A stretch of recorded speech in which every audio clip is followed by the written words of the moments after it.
అనుచరులు దాడి చేయాలనే ఆలోచనతో తాగి అందరికి తాపుకొని నా ఆఫీస్ పైన దాడి చేయాలని ప్రయత్నం చేయడం జరిగింది.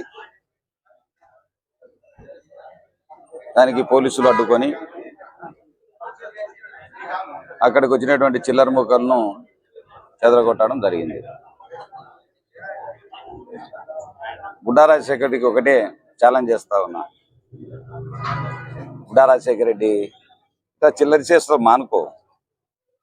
ఈ చిల్లర చేష్టలు మానుకుంటే బాగుంటుంది. నీకు దమ్ముంటే నేను చూసుకోవాల్సిన పరిస్థితులు ఉన్నాయి. భయపడే ప్రసక్తి లేదు నీకు. నేను ఎప్పటి నుంచో చూస్తున్నా, నీ కరకట్టుకునేటప్పటి నుంచి చూస్తున్నా. నేను నీ బెదిరింపులు, నువ్వేదో దొంగ చేష్టలు, ఏదో ఒకటి భయపడిపోతారు. భయపడించుకోవాలా? ఈ భయపడి చక్రపాణి రెడ్డి రక్తంలోనే లేదు. భయం ఎట్లాడదో చక్రపాణి రెడ్డి రక్తంలోనే లేదు. కాబట్టి ఈ చిల్లర చేస్తా మానుకో. నువ్వు ఎమ్మెల్యే అయినావు. ఎమ్మెల్యేగా 5 సంవత్సరాలు పరిపాలించు, బాగా అభివృద్ధి చేయి నియోజకవర్గాన్ని.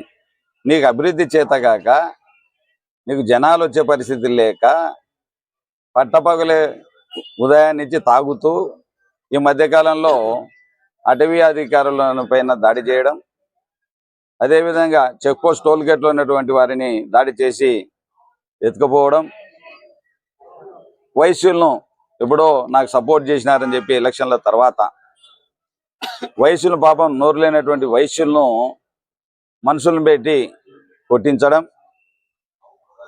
అదేవిధంగా తన వెంట తిరుగుతున్నటువంటి అనుమాయులను కూడా తప్పతాగి వాళ్ళను కొట్టి హింసించి హాస్పిటల్లో పట్టి హాస్పిటల్లో తనే చూపించడం, ఈ విధంగా పోయిన వాళ్ళని అందరినీ తిడుతూ దుర్భాషలాడుతూ చాలా కాలం నుంచి ఎమ్మెల్యే అయిన తర్వాత తలకాయకు మదం ఎక్కి ఇష్టం వచ్చినట్టు ఈ మధ్య ప్రవర్తించడం జరుగుతూ ఉంది. సరే, నీ వాళ్ళు నీ ఇష్టం అంతవరకే. కానీ ఎవరు భయపడేది అనేది కుదరదు. ఎందుకంటే బాగున్నటువంటి నియోజకవర్గాన్ని చెడగొట్టకూడదనే ఉద్దేశంతో ఆ నియోజకవర్గం శాంతియుతంగా నడవాలి. దాదాపు 14 సంవత్సరాలు నేను ఒక కొత్త నియోజకవర్గానికి వచ్చాను, బాగా అభివృద్ధి చేయాలని చెప్పి తాపత్రయంతో నేను తెలుగుదేశంలో ఎమ్మెల్సీగా చేశాను, తెలుగుదేశంలో పోటీ కూడా చేశాను.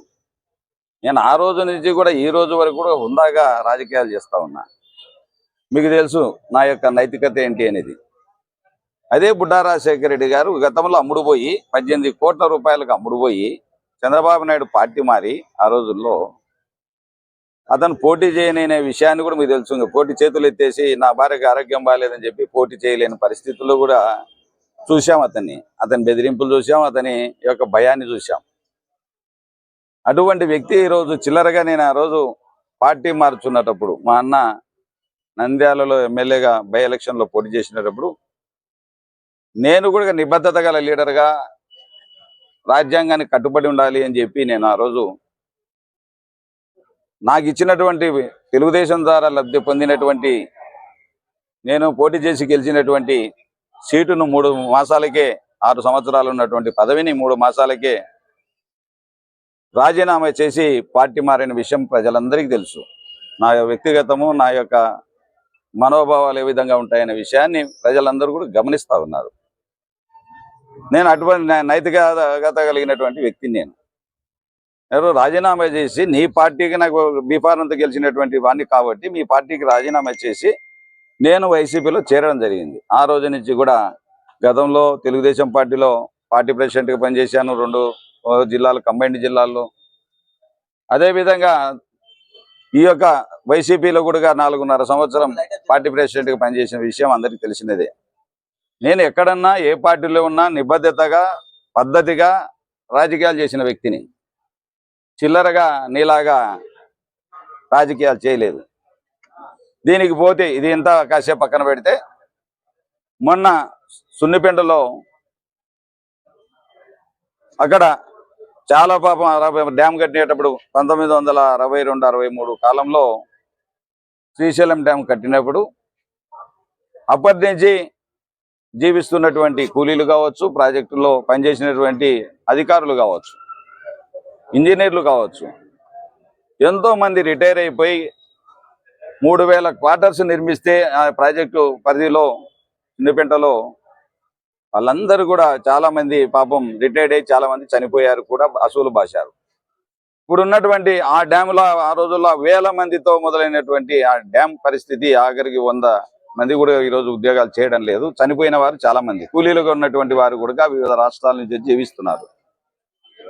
దాన్ని నేను గ్రామ పంచాయతీగా చేసి, మన ప్రభుత్వం రాగానే అది గ్రామ పంచాయతీ కాదు, దాదాపు దానికి ఒక 60 సంవత్సరాల చరిత్ర ఉన్నటువంటి సున్నిపెంటను అభివృద్ధి చేయాలనే ఉద్దేశంతో, సంకల్పంతో నేను ఆ పంచాయతీ గ్రామ పంచాయతీగా జగన్మోహన్ రెడ్డి గారు సీఎం అయిన వెంటనే దాన్ని ఏదో విధంగా సీఎం గారు దృష్టిలో పెడితే సీఎం గారు అయ్యో ఇంతవరకు ఈ విధంగా అందా, అది పంచాయతీగా లేదు, మున్సిపాలిటీగా లేదా అని చెప్పి వెంటనే దాన్ని పంచాయతీగా చేసి 4 సచివాలయాలు, 72 మంది వాలంటీర్లు, 52 మంది గ్రామ సచివాలయ ఉద్యోగులు కూడినటువంటి బ్రహ్మాండమైనటువంటి పాలన అందించాలనే ఉద్దేశంతో దాన్ని 2023లో దాన్ని జీవో 40 తీసుకొచ్చి దాన్ని క్యాబినెట్లో అప్రూవల్ చేయించి, గతంలో కూడా హై పవర్ కమిటీ మీటింగ్ పెట్టి, ఎందుకంటే ఫారెస్ట్ సంబంధించినటువంటి అటవీ భూమి సున్నిపెంట గ్రామం 1468 ఎకరాల భూమి, దాన్ని ఆ రోజుల్లో ఇరిగేషన్కి ఇవ్వడం, ఇరిగేషన్ శాఖలో ఇంతవరకు కూడా అక్కడ జీవిస్తున్నటువంటి వారికి హక్కులు లేకపోవడం, హక్కులు కల్పించాలనే ఒక ప్రధాన ఉద్దేశంతో నేను జగన్మోహన్ రెడ్డి గారిని ఆ రోజు అడిగిన వెంటనే ఈ పంచాయతీ గ్రామ పంచాయతీగా తీర్చిదిద్దడం, 2023 నాటికి పంచాయతీగా ఉండడం. అదేవిధంగా గతంలో రాజశేఖర రెడ్డి గారు 21 జీవో తీసుకొచ్చి ఆ రోజు రెగ్యులరైజ్ చేయమంటే దాంట్లో కొన్ని తప్పులు ఉండడం వల్ల రాజశేఖర రెడ్డి గారు ఇచ్చినటువంటి జీవోలో కొన్ని అనుగుణంగా లేకుండా, వీళ్ళకు ఇల్లు పర్మనెంట్ చేయాలంటే కొన్ని ఇబ్బందులు ఉన్నాయి జీవోలు అని చెప్పి దాన్ని మార్చి 40 జీవో తీసుకొచ్చి, ఆ 40 జీవోను తీసుకొచ్చి గ్రామ పంచాయతీ తీర్చిదిద్దడమే కాకుండా దాదాపు 6 ట్యాంకులు కట్టి, గతంలో ఒక ట్యాంక్ ఉంటే నేను ఎమ్మెల్సీగా ఉండేది ఇంకో ట్యాంక్ కట్టి తర్వాత 6 ట్యాంకులు నిర్మించి దాదాపుగా 2 స్టేజ్లు ఉన్నటువంటి 4 స్టేజ్లకు వాటర్ తీసుకొచ్చి వాటర్ను పంప్ చేయడం, నీళ్లు లేని పరిస్థితుల్లో గ్రామంలో నీళ్లు అందించడం, ఇలాంటి కార్యక్రమాలు ఎన్నెన్నో చేశాం. మేడం మీదనే మాట్లాడతాం, మేము ప్రైవేట్ సర్వే చేసుకుంటాం, ఎవరెవరు దొంగలు ఉన్నారు దీంట్లో అంటే, దొంగలు ఉంటే ప్రభుత్వాన్ని చెప్పాలి, చట్టాన్ని నీ చేతుల్లో తీసుకుంటావని నేను అడుగుతా ఉన్నా. ఆ రోజు పెద్ద ర్యాలీ జరిగింది, దానికంటే ముందు రోజు 19వ తారీఖు 20వ తారీఖున అతను మీటింగ్ పెట్టుకుంటే బాగుండదని చెప్పి నేను 19వ తారీఖునే ఆడ మీటింగ్ పెట్టుకొని భారీ ర్యాలీతో, అంత భయాందోళనలో ఉన్నటువంటి ప్రజలు కూడా భారీ బైక్ ర్యాలీ జరిపి నన్ను ఊరేగింపుగా తీసుకెళ్లి ఒక మీటింగ్ ఏర్పాటు చేయడం, అఖిలపక్ష మీటింగ్ ఏర్పాటు చేయడం జరిగింది. ఆ అఖిలపక్ష మీటింగ్ చూసి ఓర్వలేక, అబ్బా నేను ఇక్కడ ఉండగానే ప్రాబ్లంలో ఉన్నటువంటి సున్నిపెంట ఇంత ప్రాబ్లంలో ఉంది, ఇన్ని రకాలుగా నోటీసులు ఇస్తే భయం లేకుండా ఇల్లు అడ్డగోలుగా చక్రపాణి రెడ్డి అంట తిరుగుతున్నారని ఒక భయాందోళన సృష్టించాలనే ఉద్దేశంతో ఆ రోజు కలెక్టర్ మీటింగ్ 20వ తారీఖు జరిగింది. కలెక్టర్ ఎదుటనే ఇష్టం వచ్చినట్టు నోటికి వచ్చినట్టు వీడు మంది కుట్టినోడు, వీడు మోసగాడు, వీడు దొంగ, లేకపోతే ఉన్న ముద్దులా ఎవడికి పుట్టినట్టు ఎవడో ముద్దులాడతాడు, ఇట్లాంటి పదాలతో దూషిస్తూ ఇష్టం వచ్చినట్టు 1.5 గంట సేపు మాట్లాడిన మాటల్లో ఒక 5 నిమిషాలు తప్ప 1:25 నిమిషాలు నన్ను తిట్టడం పనిగా పెట్టుకొని, కలెక్టర్ అని చూడకుండా, కలెక్టర్ గారు ఈరోజు సుమోటోగా కేసు బుక్ చేయాలి, లేకపోతే మేము ప్రశ్నిస్తాం, ఖచ్చితంగా నిలదీస్తాం, మా పార్టీ తరఫున అజిటేషన్ తీసుకొస్తాం. ఎందుకంటే సుమోటోగా తీసుకొని కలెక్టర్ ఎదురుగానే దుర్భాషలాడుతూ ఇష్టం వచ్చినటువంటి ఇళ్ల వద్దనటువంటి ఆడవాళ్ళను కానీ మగవాళ్ళను కానీ ఇష్టం వచ్చినట్టు ఆనా కొడుకులు ఈనా కొడుకులు, నా కుమారుని కూడా ఇష్టం వచ్చినట్టు మాట్లాడి ఆనా కొడుకు ఎట్లా ఈనా కొడుకు ఎట్లా బెదిరించుకోవాలి. రేపు ఎలక్షన్లు వస్తున్నాయి కాబట్టి బెదిరించుకోవాలి, వీళ్ళందరూ భయాందోళన గురి చేస్తే రేపు ఎవరు రారు చక్రపాణి రెడ్డి అంటని ఎప్పుడు చెప్తా ఉన్నా, ఛాలెంజ్ చేస్తా ఉన్నా. ఇప్పుడు రాజశేఖర రెడ్డి, నీవు బతికినంత కాలం చక్రపాణి రెడ్డిని ఉంచుకో, నువ్వు మొగను అయితే నువ్వు ఏమాత్రం కూడా ఉంచుకోలేవు. నువ్వు చక్రపాణి రెడ్డి జీవిత కాలం కూడా నీ చేత కాదు. నువ్వు పారిపోయిన వ్యక్తి, 4.5 సంవత్సరాలు అడ్రస్ లేకుండా, గతంలో నేను ఎమ్మెల్యే గెలిచినప్పుడు 6 మాసాల ముందు వచ్చి ఎలక్షన్లో పాల్గొన్నటువంటి వ్యక్తివి నువ్వు. నీ అడ్రస్ లేదు, ఠికానా లేదు, ఎక్కడే కానీ కరోనా టైంలో ఎక్కడ కనపడలేను. అటువంటి వ్యక్తి ఈరోజు భయాందోళన చేయాలని చెప్పి నానాగా మాట్లాడితే కూడా నేను 10 రోజుల పాటు ఎక్కడ స్పందించకుండా మౌనం వహించా. ఎందుకు ఇది చిన్నగా అందరు కొంతమంది సలహా చెప్పడం వల్ల ఎందుకులే వదిలేసే దీన్ని ఇంకా పెరుగుతుందనే ఉద్దేశంతో ఎందుకులే అని చెప్తే మౌనంగా అన్నా. మన్ని మహానాడులో 28వ తారీఖు మళ్ళీ అది 20వ తారీఖు జరిగింది. మళ్ళీ 28, 29వ తారీఖున వెలుగోడులో మళ్ళీ దుర్భాషలు ఆడడం మళ్ళీ మొదలు పెట్టడం. వాడు ఎట్లా పోయినాడు, నేను స్టేట్మెంట్ ఇచ్చిన నా కొడుకు ఎట్లా పోయినాడు, వాడు మంది పుట్టిన కొడుకు ఈడు పుట్టినని చెప్పి ఇష్టం వచ్చినట్టు మాట్లాడి దుర్భాషలు ఆడిన తర్వాత నా కొడుకును నన్ను మాట్లాడిన తర్వాత మా నాయకులను మాట్లాడిన తర్వాత నేను నిన్న ప్రెస్ మీట్ పెట్టి దానికి సమాధానం చెప్పడం జరిగింది. దాంట్లో దిమ్మ తిరిగి అతనికి భయాందోళనకు గురైపోయి అంత జనం ఎక్కడ చూసినా వస్తూ ఉన్నారు, ఎక్కడ పోయినా అతనికి ప్రతిపక్షంలో ఉన్నాను వస్తూ ఉన్నారనే ఒక భయంతో చేతగాని తనంతో ఈరోజు ఓర్వలేక ఈరోజు చేస్తే నిన్న భయంకరంగా రిప్లై ఇవ్వడం జరిగింది. ఆ రిప్లైలో అతనికి ఏం చేయాలో తోచని పరిస్థితి. దాని యొక్క కాపాడుకోవాలి, అతని ప్రెస్టేజ్ని కాపాడుకోవాలనే ఉద్దేశంతో ఈరోజు నేను మనసు లేని టైంలో నీకు దమ్ముంటే రా, రేపు నేను మీకు ఇచ్చాను నిన్ననే. ఈ రోజు కూడా సోషల్ మీడియాలో పెట్టా, అయ్యా బాబు నేను వెలుగోడులో 10 గంటలకు పాల్గొనబోతున్నాను అని. చంద్రబాబు నాయుడికి భయం ఉంటే 10 గంటలకు పాల్గొనబోతున్నాడని ఎవడన్నా సోషల్ మీడియాలో పెడతాడా? నేను ఆత్మకూరులో 2 చోట్ల పాల్గొనబోతున్నాను అని చెప్పి సోషల్ మీడియాలో పెట్టా. నీకు భాగంగా మొన్న ఈ యొక్క చాలా మందికి ఈ మధ్యకాలంలో అక్కడ నివసిస్తున్నటువంటి వారందరికీ కూడా కలెక్టర్ గారు ఎవరో ఒక అడ్వకేటు కాశీరావు అనే అడ్వకేటు అక్కడ ఈ యొక్క పిల్లు వేయడం వల్ల ఈ యొక్క సున్నిపేటకు సంబంధించిన ఆథరైజ్డ్ ఆక్యుపేషన్ చాలా ఉన్నాయని చెప్పి హైకోర్టులో పిల్లు వేయడం వల్ల అతను ఎప్పుడేసాడో పిల్లు ఇది నేను వైసీపీ పార్టీలో ఉన్నప్పుడే పిల్లు వేసాడు ఆయన.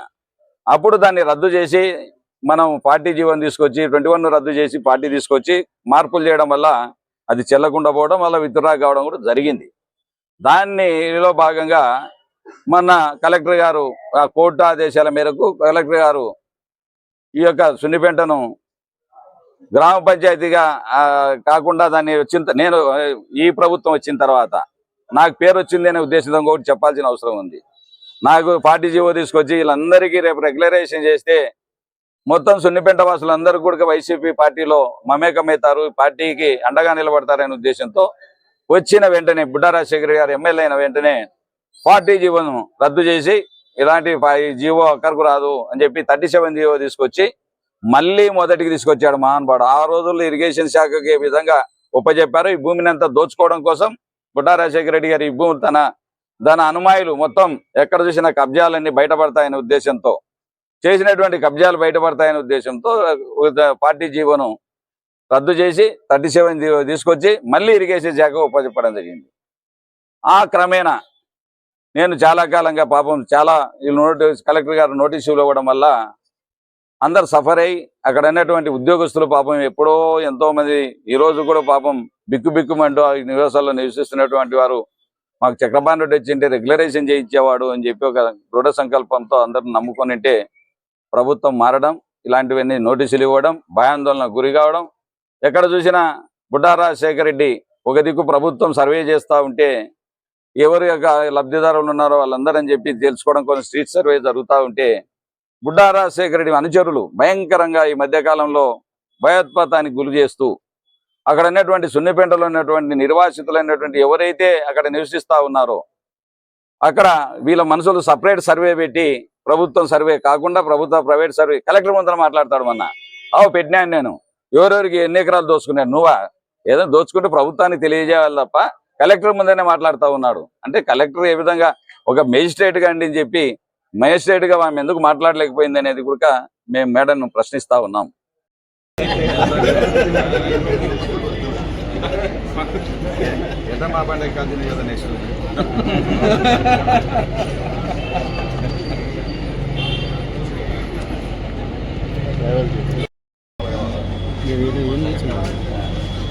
అంటే రాత్రి పొద్దున పోతా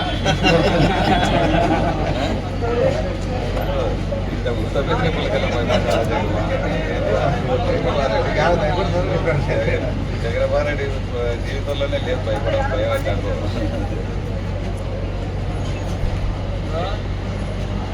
మేము ఏం చేయాలి, ఆడికే మీరు కూడా రండి పోదాం నడుచుకుని పోదామా చెప్పొచ్చు. ఇది కాదు, ఇక్కడ జనాలు వస్తున్నారు వచ్చి పలకరి